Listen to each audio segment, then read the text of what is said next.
নমস্কার, সবাইকে স্বাগত আমার স্বপ্নাখোঁজ এডুকেশন চ্যানেলে। আমি সুজিত কুমার মাইতি, ইতিহাসের শিক্ষক। চলে এসেছি আজকে দশম শ্রেণীর একটি বিষয় নিয়ে। আজকের বিষয় হায়দ্রাবাদ সমস্যা। ভিডিওটি ভালো লাগলে লাইক, কমেন্ট, শেয়ার, সাবস্ক্রাইব অবশ্যই করে রাখবেন। আর পাশের নোটিফিকেশান বোতামটি সক্রিয় করে পাশে থাকবেন, যাতে এই রকম নতুন নতুন ক্লাস ভিডিও সবার আগে আপনার কাছে পৌঁছে যেতে পারে। শুরু করছি আজকের বিষয় হায়দ্রাবাদ সমস্যা। কি বলা হচ্ছে?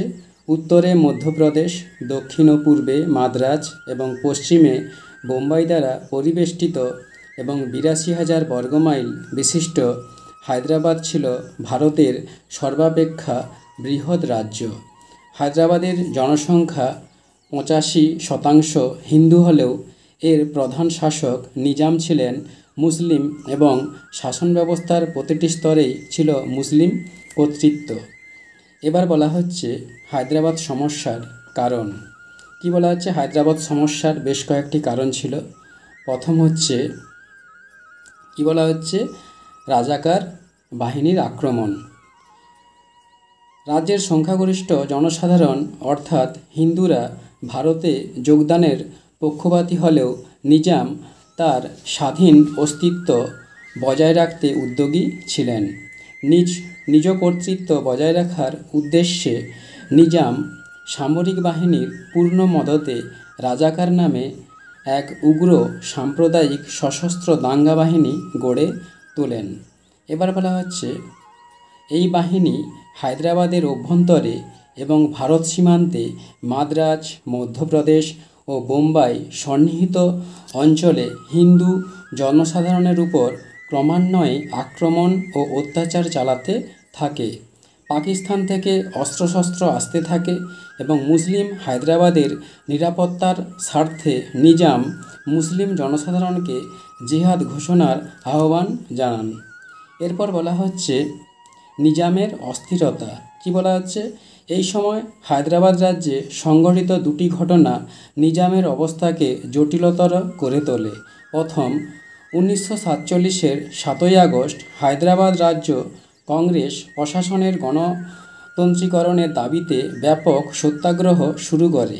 প্রায় 20,000 সত্যাগ্রহীকে জেলে পাঠানো হয় এবং রাজাকার বাহিনী ও প্রশাসনের যৌথ আক্রমণে হাজার হাজার মানুষ ভারত সীমান্তের ত্রাণ শিবিরে আশ্রয় গ্রহণ করতে বাধ্য হয়। এর ফলে শান্তিপূর্ণ সত্যাগ্রহ এবার সশস্ত্র সংগ্রামে রূপ নিতে থাকে। দ্বিতীয়ত, 1946-এর দ্বিতীয় ভাগে হায়দ্রাবাদের অন্তর্ভুক্ত তেলেঙ্গানায় কমিউনিস্টদের উদ্যোগে সশস্ত্র কৃষক সংগ্রাম শুরু হয়। প্রশাসন ও রাজাকার বাহিনীর অত্যাচার সত্ত্বেও আন্দোলন জোরদার হয়ে ওঠে এবং সন্নিহিত মাদ্রাজ প্রদেশের উত্তরাঞ্চলে এর প্রভাব ছড়িয়ে পড়ে। এরপর বলা হচ্ছে ভারতভুক্তি, হায়দ্রাবাদের ভারতভুক্তি।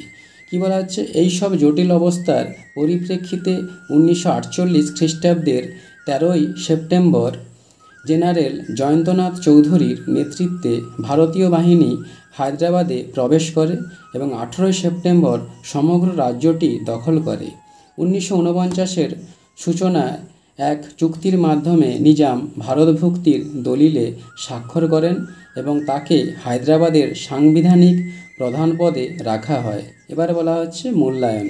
কি বলা হচ্ছে? 1950-এর 26শে জানুয়ারি হায়দ্রাবাদ আনুষ্ঠানিকভাবে ভারতভুক্ত হয়। 1956 খ্রিস্টাব্দে রাজ্য পুনর্গঠনের ফলে হায়দ্রাবাদকে 3টি অংশে বিভক্ত করে সন্নিহিত অন্ধ্র, বোম্বাই ও মহীশূর রাজ্যের সঙ্গে যুক্ত করা হয়।